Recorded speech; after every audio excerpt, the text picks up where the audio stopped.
No programa de hoje, vamos conversar com o senador pelo PT do estado do Rio Grande do Norte, Jean Paul Prats. E com ele, vamos tratar de alguns temas importantes.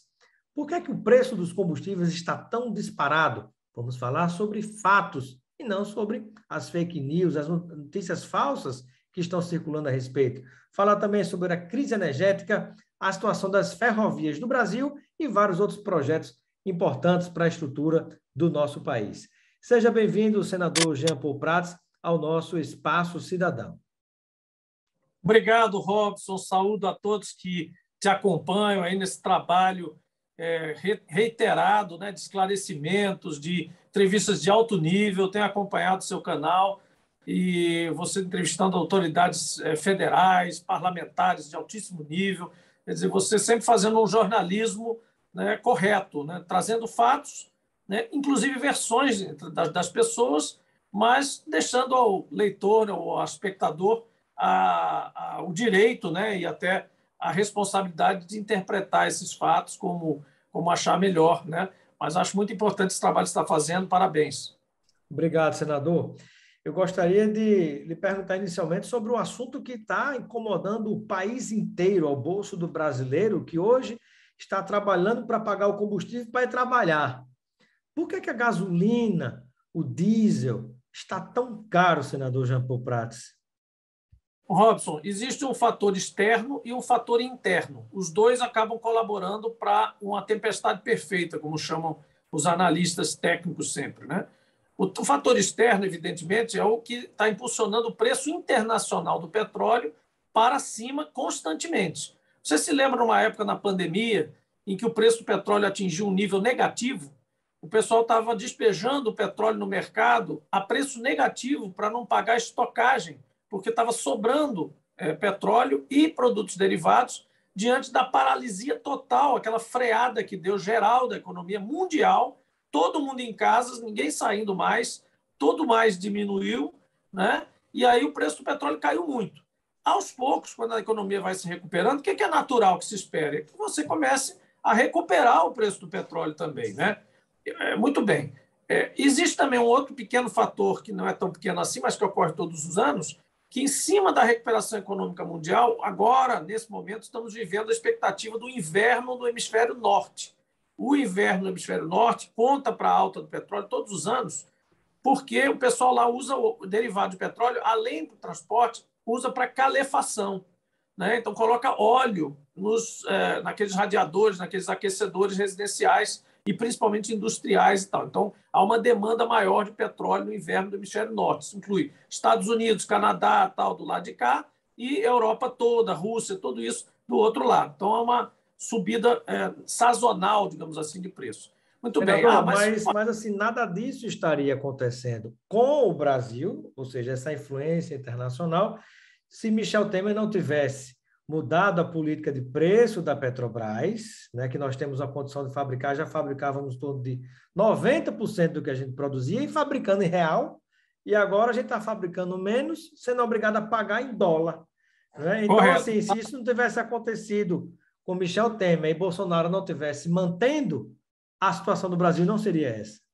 Perfeito. Você fez o diagnóstico do segundo ponto. Então, o ponto interno, o fator interno do Brasil, do mercado interno, é exatamente esse. O país, desde Getúlio Vargas, desde a fundação da Petrobras, passando depois por Dutra, por Getúlio de novo, por Jango, por toda a ditadura militar, né? Todos os generais, depois a reabertura, Sarney, Collor, Itamar, etc., etc., Fernando Henrique, Lula, Dilma e Temer. Só agora em Temer, em 2017, foi cortada a tradição que é a única coisa que permeia todos esses governos.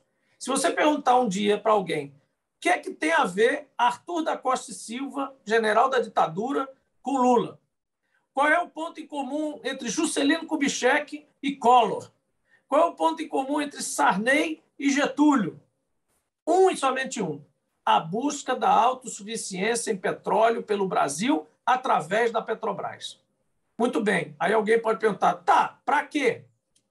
Para justamente ficar menos suscetível ou até independente das oscilações do petróleo no mercado internacional. Por que isso?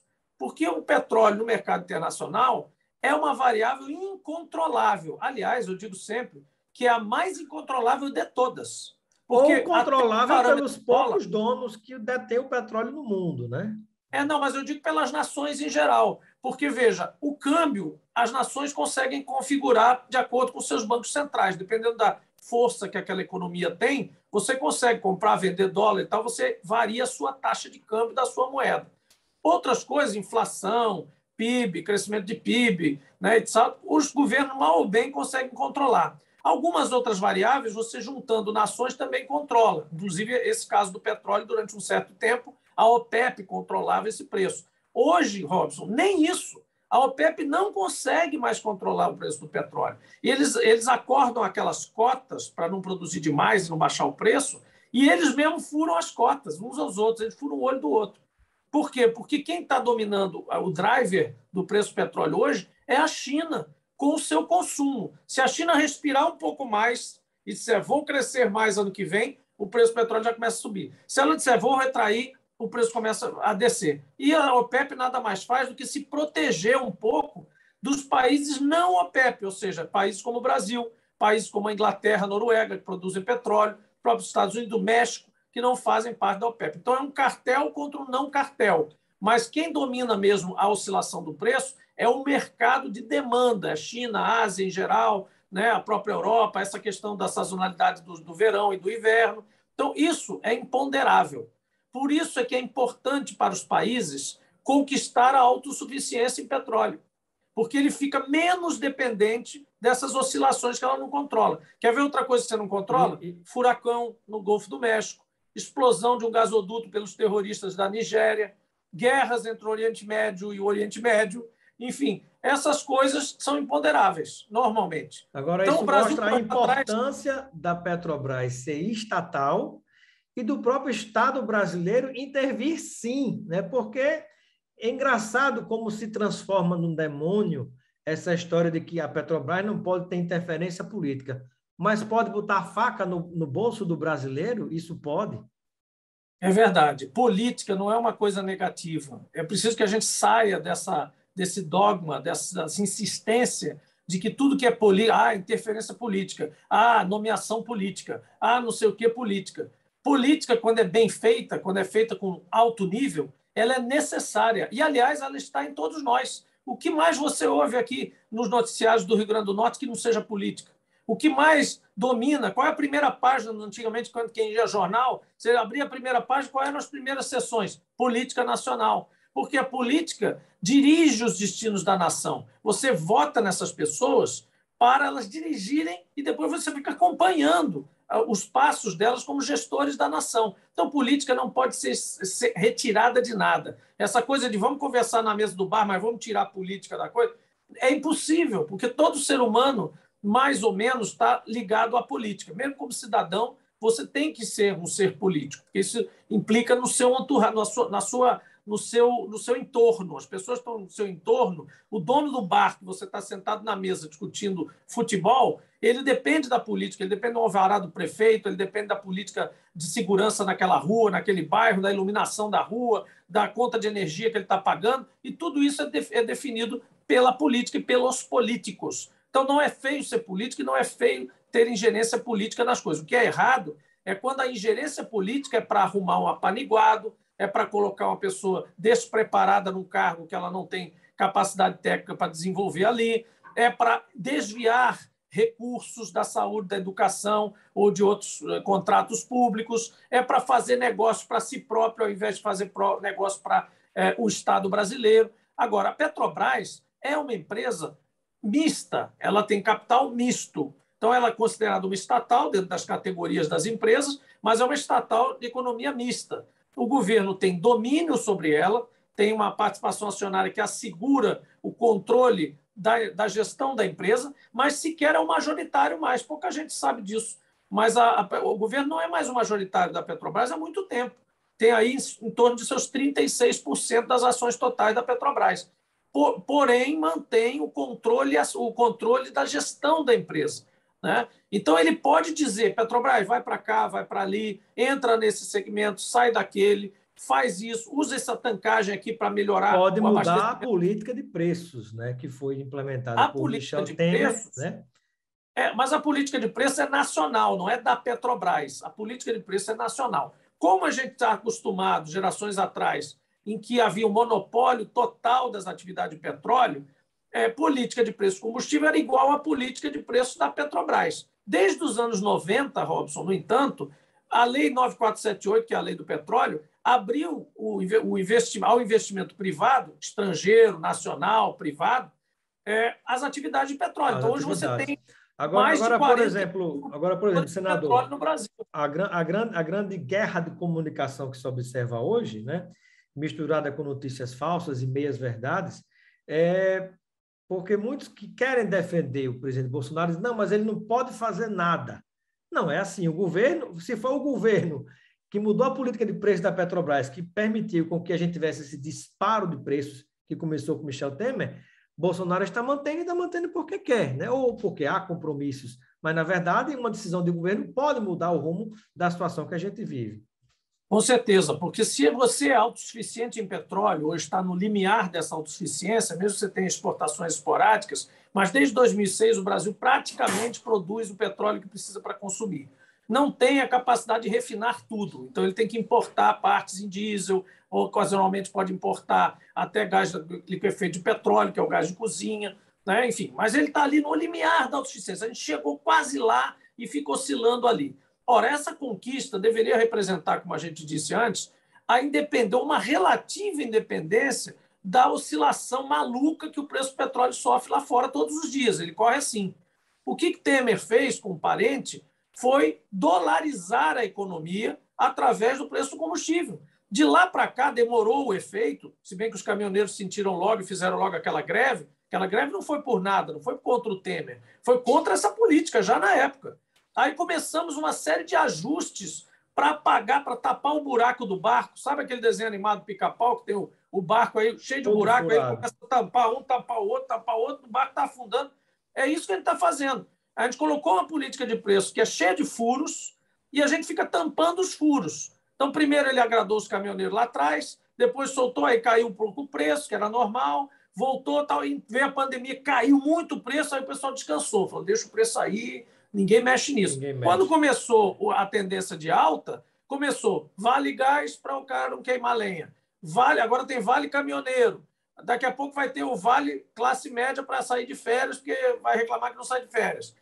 Vai ter vale para tudo. Então você vai subsidiar combustível fóssil para manter o importador de combustível feliz. E o acionista da Petrobras, que agora deu um lucro de 31 bilhões de reais, né, nesse início de agora desse ano, nesse terceiro trimestre, vai pagar o dobro, 62 bilhões de reais para acionistas que seriam Que são minoritários da Petrobras, minoritários, e que a maioria deles está no exterior.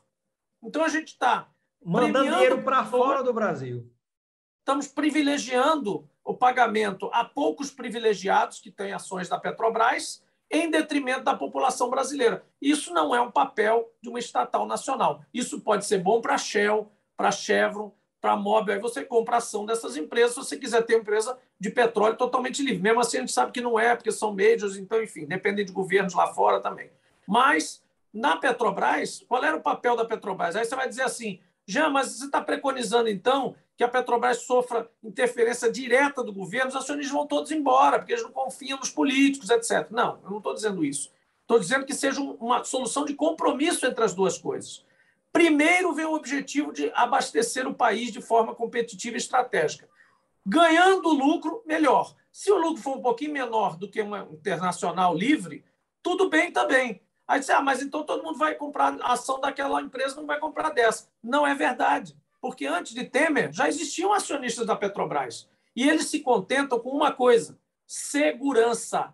A empresa estatal é sócia do governo. O governo dá a segurança de que é uma empresa praticamente inquebrável, é a empresa que tem a maior hegemonia de portos, terminais, tancagem, dutos, pelo menos tinha. Agora foram vendidos os dutos, estão sendo vendidos os terminais, venderam a BR. né? Todos os postos da Petrobras hoje não são mais da Petrobras. Então, a gente está numa política, de um lado, desmantelando a Petrobras em pedaços, tentando vender agora refinarias, né? Ela vai virar uma empresinha de produção de pré-sal lá na Bacia de Santos e Campos, 3 ou 4 refinarias em São Paulo e Rio, e o mercado ali do agro para vender fertilizantes e combustível ali para aquela região. O resto, o governo atual e o anterior querem que seja tudo internacionalizado. Por isso eles precisam do preço internacional na bomba. E por isso sacrificam o brasileiro. Tanto no preço que estamos pagando, como também nos empregos que estão evaporando daqui e sendo gerados lá fora do país. Senador Jean Paul Prats, e um outro assunto, ainda em relação à questão dos combustíveis, né? Tem outros assuntos aqui ainda, mas vamos tentar um pouquinho de objetividade. Mas tentou se demonizar também os estados, como se a culpa do preço dos combustíveis fosse dos impostos estaduais, né? É interessante, incrível isso, porque a gasolina e o diesel aumentaram 70%, mas os impostos não aumentaram 70%. Não aumentou todo esse ano, né?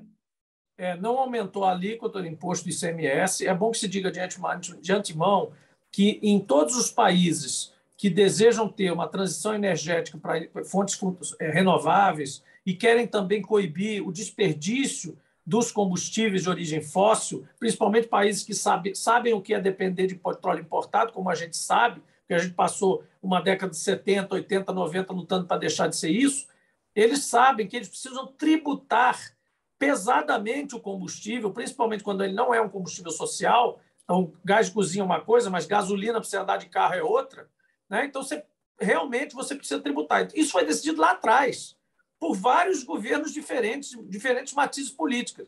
O ICMS, ele é uma parcela boa do preço do combustível? Com certeza. 27%, 28%, 30%. Mas sabe quanto é na Alemanha? 78%.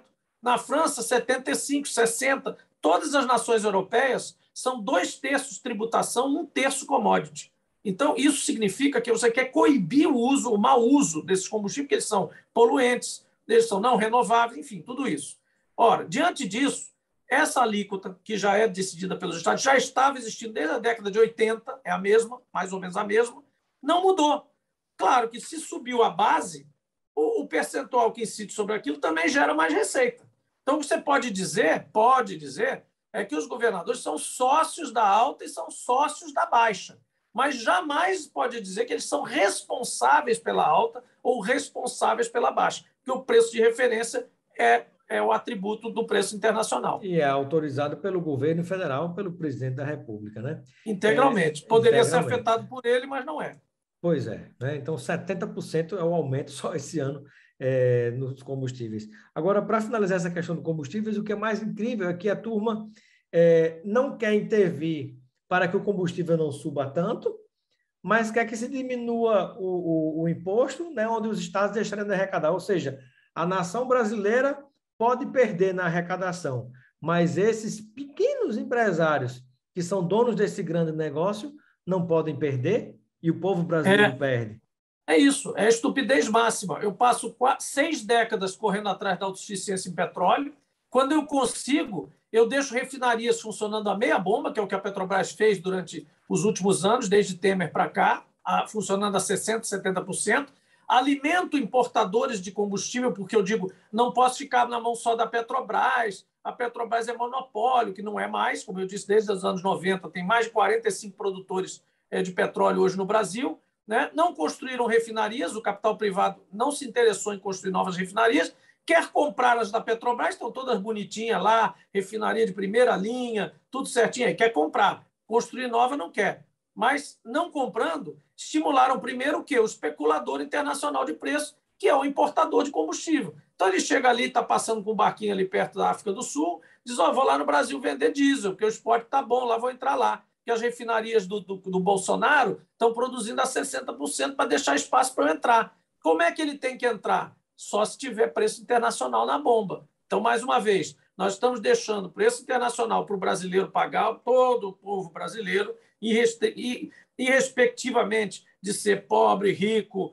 empresário, trabalhador, quem for, porque você está pagando no frete, mesmo que você não tenha carro. Além do impacto de tudo isso no preço dos alimentos, né? Exatamente. Que é mais terrível. o cara que está importando combustível em dólar está sendo blindado por essa política. Não pode mexer nisso. Mas também eu não entro aqui para afetar o preço internacional. Então, ele fica oscilando da mesma forma que um país importador de tudo. Uma Holanda da vida, um Japão. Então, a gente está no Japão energético. Lamentável. Vamos aqui para tentar um ping-pong para a gente explicar um pouquinho mais outras questões que, como senador da República, o senhor está se debruçando também sobre esses temas, né? Ainda vamos falar aqui sobre a questão das ferrovias no Brasil, para um país se desenvolver, está aí Estados Unidos, né? Uma matriz fundamental são as ferrovias. Vamos falar de crise energética e também sobre o edital do 5G de internet, né? O senador Jean Paul Prats, que é relator desse tema. Mas, e também titular da CPI das fake news. Vamos ver o que é que dá tempo da gente falar aqui ainda no programa de hoje. Mas vamos tentar ser objetivo. Eu pergunto, senador, em relação à crise energética, né, você que faz parte dessa comissão do apagão, né, que está sendo chamada de comissão do apagão, quais são os 3 pontos mais relevantes, objetivamente, que você pode falar a respeito? Robson, ontem eu fui escolhido como presidente dessa comissão, né? Então, é mais do que o membro mesmo titular, eu tenho a responsabilidade de presidir os trabalhos, né? As CTS são um grau abaixo da CPI. Ela não faz aquele tribunal, ela não estabelece uma espécie de tribunal, mas ela é uma comissão de investigação de causas e efeitos de algum fenômeno importante. Por exemplo, tivemos uma CTE do óleo nas praias, tivemos a CTE do acidente aéreo da Chapecoense, né? Agora temos essa CTE que é do apagão, né? Da crise hidroenergética. Eu sou o presidente, o senador Zé Aníbal, que foi secretário de Energia também em São Paulo, eu fui secretário no Rio Grande do Norte, ele foi em São Paulo, somos a dupla presidente-relator, e o vice é o senador veneziano da Paraíba, nosso estado vizinho. E nós vamos investigar por que ciclicamente a gente vem enfrentando algum tipo de crise como esse. Casualmente, coincidentemente, a última foi em 2001, 2002, quando foi implantado um regime muito parecido com esse agora, de investimento privado, desdém em relação ao papel da Eletrobras e do planejamento mais centralizado por parte do Estado brasileiro. E aí tivemos toda a questão do governo Lula e Dilma, onde você teve, sim, algumas crises, houve crise hídrica também, mas não houve a ameaça do apagão e do racionamento. Houve erros também, né? Na época, Dilma prometeu até baixar tarifas, fez alguns compromissos lá, depois ficou imprensada entre uma crise justamente hídrica, que fez com que ela tivesse que devolver o aumento que ela tinha tirado. Vocês lembram bem disso, que ela deu um aumento, uma rebaixa das contas de luz, depois teve que dar um aumento. Mesmo assim, o aumento não chegou a quanto baixou. Então, foi assim um balanço entre um e outro. Essas crises, elas têm na origem alguns fatores importantes. Por exemplo, o uso da água. Por isso que é sempre crise hidroenergética. A maior parte da energia brasileira ainda é produzida através de hidrelétricas. Então, a gente tem que investigar, uma das coisas que a gente vai ver é como que o Brasil está usando a água. Qual é a prioridade, qual é o tipo de controle e remuneração que o recurso natural água está recebendo para gerar energia, para o agro, para as plantações, os desvios de curso de rio, as acumulações que são feitas para... você vê aqui, até no Rio Grande do Norte... E aí também os...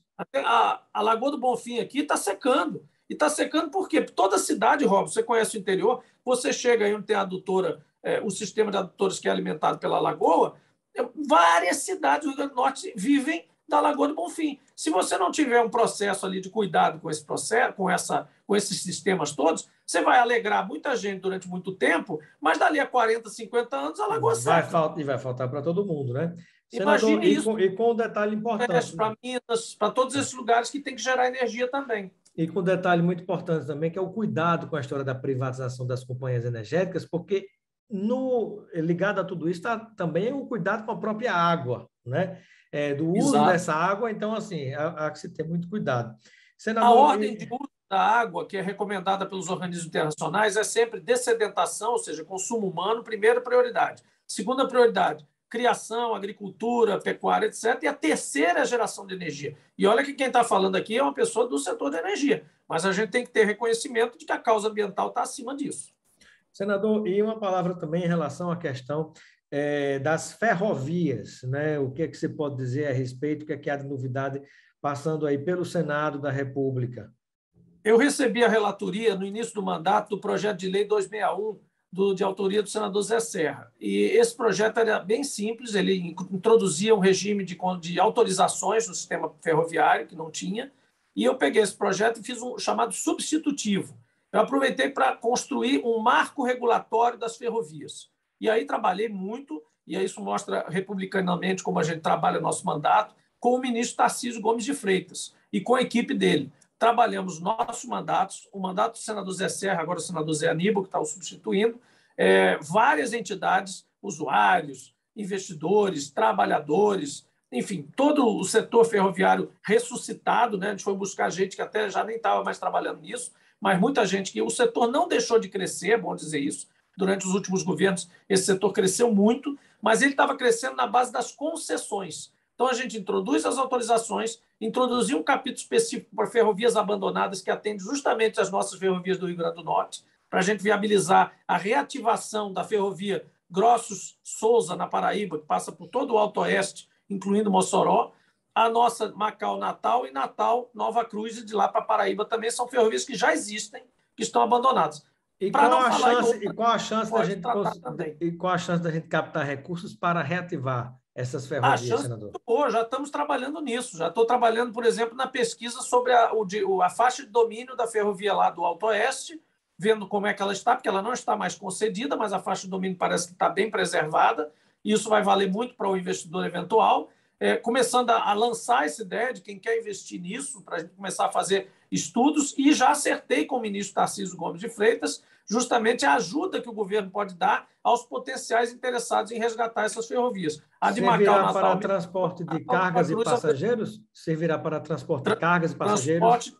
Transporte de cargas e passageiros. Eu acredito que a de Natal para Nova Cruz tem ainda uma atribuição mais interessante ainda, que seria o turismo.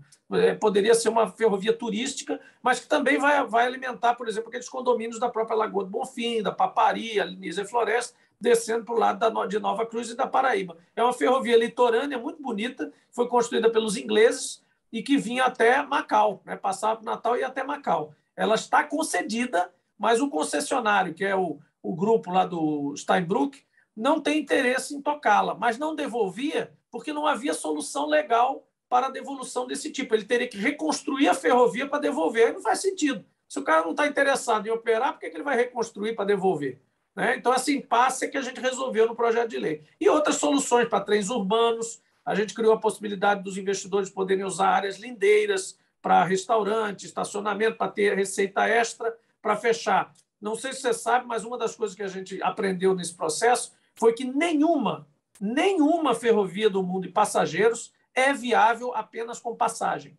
Então, se você não tiver o uso de outros negócios, seja desde a internet no vagão, até publicidade, passando por áreas lindeiras, uso de áreas lindeiras com renda, com receita, o trem não é viável para passageiros. Imagine, isso foi descoberto com uma audiência pública com japoneses que vieram nos dizer isso. Não tem ferrovia de passageiro no mundo viável apenas com passageiro. Senador Jean Paul Prats, uma palavra em relação à CPI das fake news, né, que tinha começado, depois arrefeceu com o crescimento da CPI da Covid, que agora acabou, mas parece que agora vem com tudo novamente a CPI das notícias falsas. E o senador Jean Paul Prats é titular dessa CPI. Essa CPI realmente perdeu um pouco de impedância diante da pandemia, né? A pandemia assustou todo mundo, a CPI da pandemia veio com uma premência muito grande. O fato dela também ser uma CPI só de senadores ajudou a dar uma eloquência maior, um foco bastante intenso, né? A CPI das fake news lá vinha muita gente para fazer fala, para a internet, para fazer meme, enfim. Mas a das fake news, que é mista, tem deputados e senadores, deve agora voltar para ocupar esse espaço. Estamos conversando com o senador Jean Paul Prats, do PT do Rio Grande do Norte. Para você que nos acompanha pela TVT, a entrevista fica por aqui, mas ela continua no nosso canal no YouTube, Robson Carvalho. Pode localizar também pelo Robson Cidadão, e a gente espera você lá para assistir a entrevista completa.